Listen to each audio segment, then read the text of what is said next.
Welcome to our podcast, which will explore the UK's international education strategy with a focus on what it means for the business school sector here in the UK and how it is shaping the opportunities for transnational education and international collaboration. I'm Flora Hamilton. I'm the CEO of the Chartered Association of Business Schools and also the Executive Director of our Small Business Charter Business Schools. The International Education Strategy was published by the UK government in January this year, and it sets out a bold ambition for the UK to grow its education exports to 40 billion by 2030.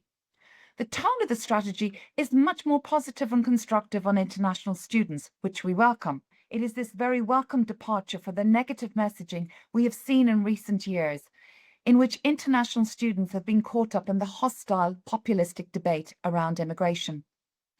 The strategy recognises transnational education as a central pillar for expanding the UK's education exports and acknowledges that it holds the potential to deepen international ties and unlock collaboration in trade and research. The strategy also highlights the necessity of new T&E partnerships and collaborations through dialogue between our higher education institutions in the UK and abroad.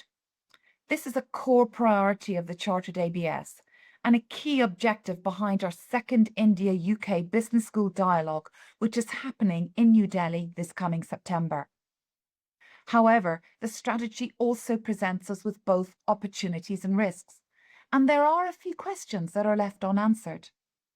To discuss them in more detail, I'm joined today by fellow business school leaders and experts in higher education and business school management, and I'm delighted to introduce to you our three guests. Firstly, let me introduce you to Dr Vangelis Tsiligkiris, who is the Head of Department of Accounting and Finance at Nottingham Business School. He is our co-chair of our International Committee and is a member of the UK Advisory Board that is helping us develop the India-UK Business School Dialogue later this year. Our second guest is Dr Scott Bambrick. He's the Director of Kiel Business School, and he is also the co-chair alongside Vangelis of the Chartered Association Business Schools International Committee. He too is a member of the advisory group steering our work on this critical dialogue. And our third panellist is Professor Agnes Nairn. She is Academic Director Engagement at the University of Bristol's Mumbai Enterprise Campus, and she also sits on the advisory group for the UK-India Business School Dialogue. Thank you all for joining us today. Now let me get us started. Let's start with positives. It's always good to start with some positive aspects on a government strategy. So I'm going to ask all of you, and let me come to you first, Scott. What do you feel are the positives in this new international education strategy? Thank you very much, Flora. I think I've got to start with 2 points here. The first point I feel is the ambition to position the UK as a trusted global education partner, and the way that the strategy sets that out, about it being explicit that the UK is a partner of choice. And I think the whole government approach to this strategy is very much welcome as well. I mean, it's co-owned by the Department of Education, Department of Business Trade, and the Foreign Commonwealth and Development Office. So I think we're getting a little bit of a whole government thinking, a whole government approach to how this strategy will be delivered. Also as well, leveraging existing reputation alumni networks and the support that they could be there to deliver that strategy is really important. And I think for once we sort of see economic and diplomatic goals aligned across the strategy, which I think is something we should give positive feedback on that. I think the second thing I'd like to highlight is maybe the recognition of higher education as a key pillar of the UK's soft power. I think that's something we've never really been seen to be working on. It's nice to see that embedded through the strategy. We have got a world-class education system, and I think it's important that, universities and education providers are among the UK's greatest asset to drive innovation, to create jobs and attract investment. And it's really good that this is being highlighted through the strategy. So I think that's the two main areas that I've sort of picked up on and the positives that I'm seeing within the strategy. Thank you. Thank you so much, Scott. Agnes, where are you seeing the positives in this strategy? Thanks very much, Flora, and thanks, Scott. I think there's lots of positives in this strategy, and I think the ambition to expand high quality transnational education is really, really welcome. When we talk about transnational education, it's not just about setting up campuses overseas, but that's very important. Bristol has just done that. It's very exciting, but it's also looking at research collaborations. It's looking at innovation collaborations that are particularly important. And it's also looking at civic collaborations. So I think the place-based element of the strategy is also important, that we're linking up our campuses in a place-based environment overseas and also at home. So I think the civic part's also important. So this TNE emphasis is really important.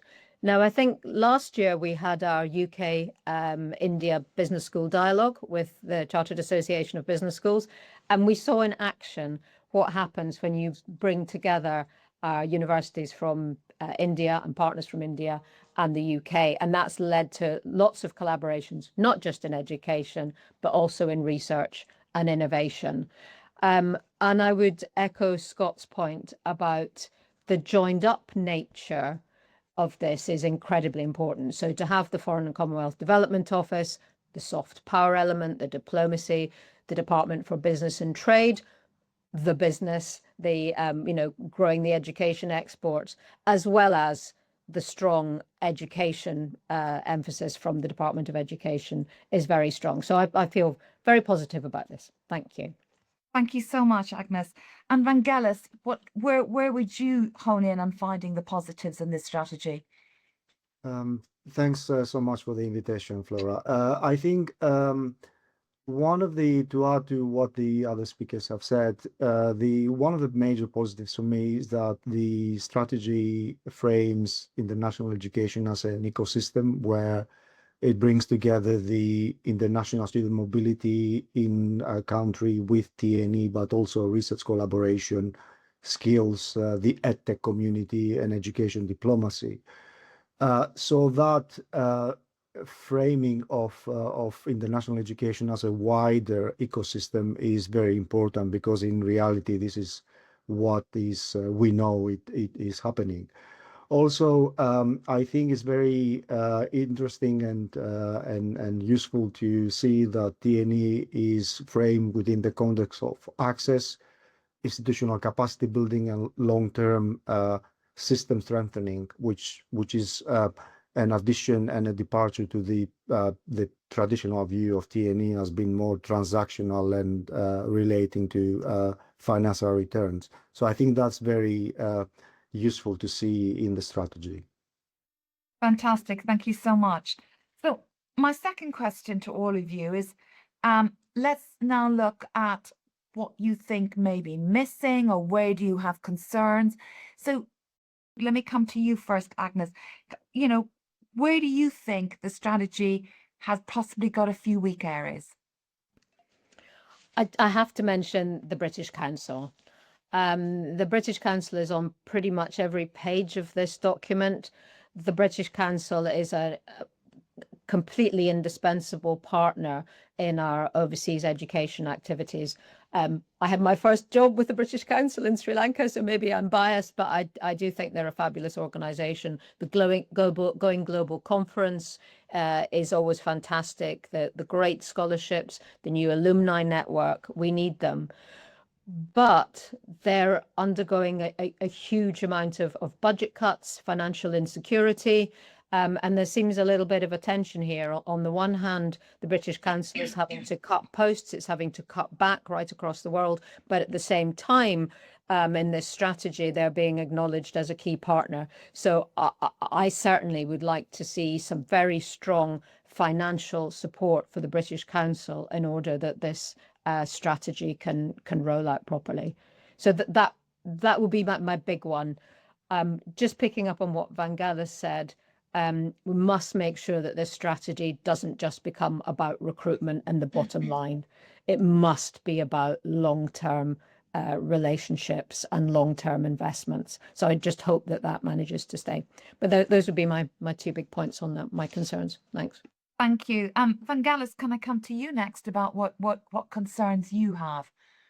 Yeah, I think my main concern there is that in the strategy there seems to be a pivot towards T&E that could be misinterpreted by UK universities as a signal that they should be abandoning and focusing more on abandoning international student recruitment and focusing more on the offshore delivery. I think what we are looking to do is to marry the two in a more strategic way. And I think in the strategy, there may be pointers in the wrong direction about that.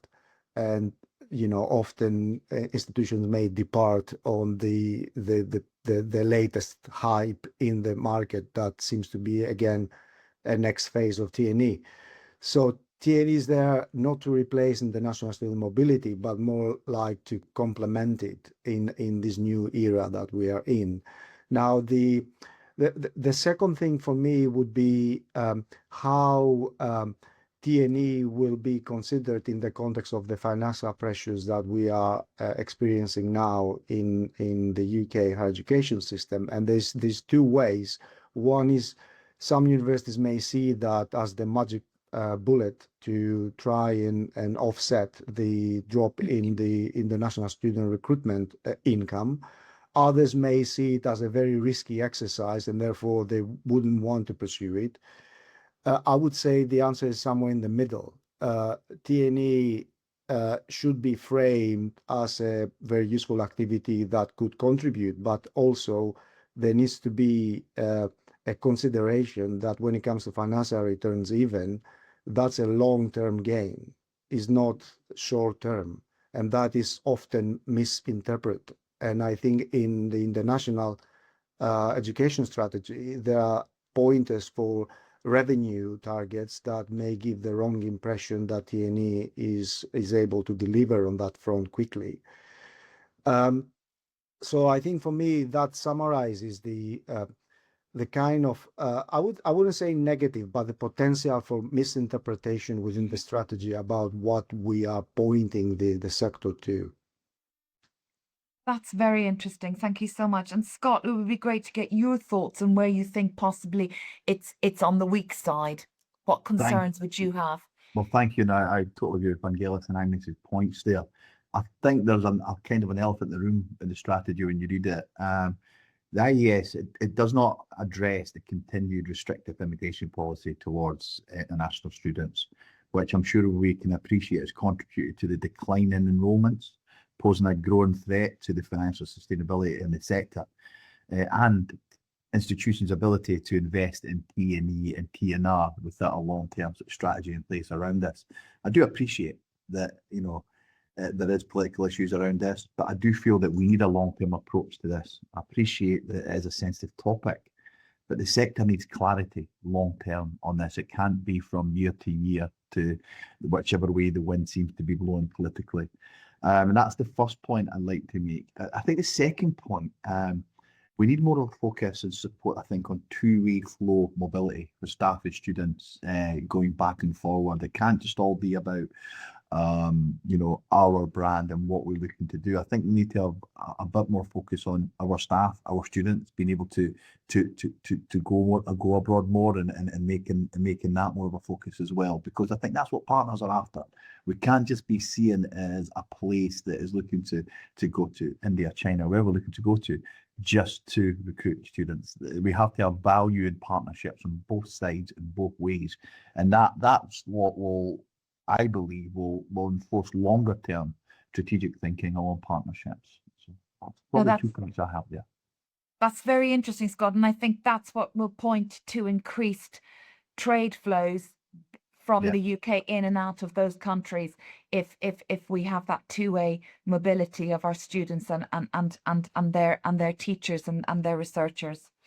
So my third question for our discussion today is about where in the strategy did you feel you didn't get enough detail? Where do you feel that it just didn't, the government didn't really, add in what the detail that was needed? May I come to you first, Vangelis, on this? What more did you want to see in the strategy? I think, like in every strategy, there is always this difficulty on coming to the step of what's next and the delivery mechanism. So I think here the strategy lacks a very clear delivery architecture that is visible to the sector. Uh, in the past, UK universities have been pursuing their own international agenda and strategy, which has worked. This time, I think, is different, and this is why the international education strategy becomes very important and is welcomed by the sector. But a delivery architecture now is equally important because the times are different. Supply is growing in offshore locations, so we need a more clear and targeted approach on how we will deliver this strategy. So I think this is one of the things that is missing, especially when we consider that if we point to TNE, TNE is a high risk operation that involves different elements of regulatory systems, cultural context, political environments, and so on. So there needs to be a collaboration of different bodies to support universities. I think as well, the other thing here is that on the ground, universities will need support that goes beyond the typical bilateral recognition agreements and other type of agreements when it comes to the recognition of qualifications, for example. So they would need support when it comes to market intelligence, how to navigate the regulatory environment, and so on. And the third point I want to make is that when it comes to, so every good strategy has measures in place. And I think one of the things we see here is that the lack of measures other than the revenue. So there's a lot of discussion about the soft benefits of TNE and international student mobility. But when it comes to the measurement, there's lack of measurements about these things like educational quality, student outcomes, local impact, research collaboration. So if you bring these metrics, then most likely universities would try to pursue those as well. So for me, these are the three different things that I will flag. Great. That's really interesting. Agnes, did you want to come in and talk a little bit about where you'd like to see more detail? Yeah, I mean, I agree with Vangelis that more detail on support on the ground, tangible support. It's difficult operating in these environments, and a strategy in itself is not going to be enough. We need some tangible support on the ground. I think we could also see a little bit more detail about the education sector advisory group. And I know we'll talk in a minute about the business school role in that, and also the role of the International Education Champion. I mean, Steve Smith's done a fantastic job, particularly in identifying particular markets. But it would also be interesting to know how the International Education Champion and the advisory group are going to be working with DBT to look at how business fits into this. And I think that's where the business school sector has a big role to play. So more detail on those, I think, would be pretty useful. Right. Thank you, Agnes. And that is a great segue into my fourth and final question for our discussion. Exactly, the role of business schools, the capabilities that business schools, and what do they bring to the realization of this international strategy? Scott, it would be great to get your view on this as a director of the business school at Keele University. Thank you. I mean, I think there's 2 points I'd like to make, but the first point I'd like to make on this is to enable business schools to really engage with the IES. I think it's important that we are represented on the educational sector advisory group, which we're not at the moment. And we need to be established, and under the new strategy, we need to be engaged in that and feeding into it. We can't preferably be on the outside looking in on this. I mean, business schools have the experience and networks and should be seen as being able to add value. So, I mean, I would encourage us in every way we can to get some sort of representation onto the educational sector advisory group. That's my first point, and it's maybe something I really feel quite passionately about. The second point, back to the premise of your question, there's no doubt that business schools bring strong capabilities in leadership and development. Our industry engagement is there for all to be seen in our applied research. I think more importantly, business schools recognise the value of building and expanding these relationships through constructive, higher level dialogues, which enable deeper collaboration across teaching, research and innovation. And just a point, having attended and been involved in the last year's India-UK Business Dialogue in Delhi, it was a phenomenal opportunity for business schools to come together and be partnered up and meet regional opportunities for regional partnerships in India. My school in particular really threw herself into this pre-dialogue meeting and built our India strategy around the dialogue. And since then, we've had various visits back to India with valued partners to go on around how we plan on working together going forward. And I'm very much looking forward to visiting Delhi again to the India-UK Business School Dialogue in September. And I would encourage business school leaders who have not yet engaged in that in the UK to very much come along and be involved in that. Thank you. Thank you so much, Scott. And Vangelis, bringing you in with the last answer to that question, you know, where do you see the business school's role in delivering the impact that's needed from this strategy? I think business schools have been part of the international education journey for a long time. And especially when it comes to transnational education, is business schools that have been driving T&E for the past 30, 40 years even. And they've been going through all the different phases of T&E. So business schools carry a lot of know-how and a lot of expertise on navigating the complexities of T&E. And I think is proven by the numbers as well. So I think business schools are the driving force for the international education overall in the UK. And I think is not going to be an exception in this case, that they are going to be driving the international education strategy this time. Thank you so much, Vangelis. And I would add to that we share the belief with the Department for Business and Trade that every UK international campus, every UK University International campus has its business school present on that campus, present and delivering and educating students on that campus. Let me put that question to you, Agnes. Where do you think that the business schools can bring great capability into delivering the international education strategy's ambitions? Thanks, Flora. Yeah, I would completely agree with Vangelis and Scott that we were there first. So the business schools have got experience, and business schools have got links with industry and with business that perhaps other faculties don't necessarily do. I mean, often they do, but not necessarily. And the third point is that our executive education is already delivering and performing across the world in a way that allows us to engage with corporate clients, allows us to engage with research and innovation opportunities, and allows us to showcase the fantastic education we've got. So I think using the executive education platform is a wonderful way to deepen our relationships right across the world. Thank you. That is great to hear. So I'm going to bring this discussion to a close.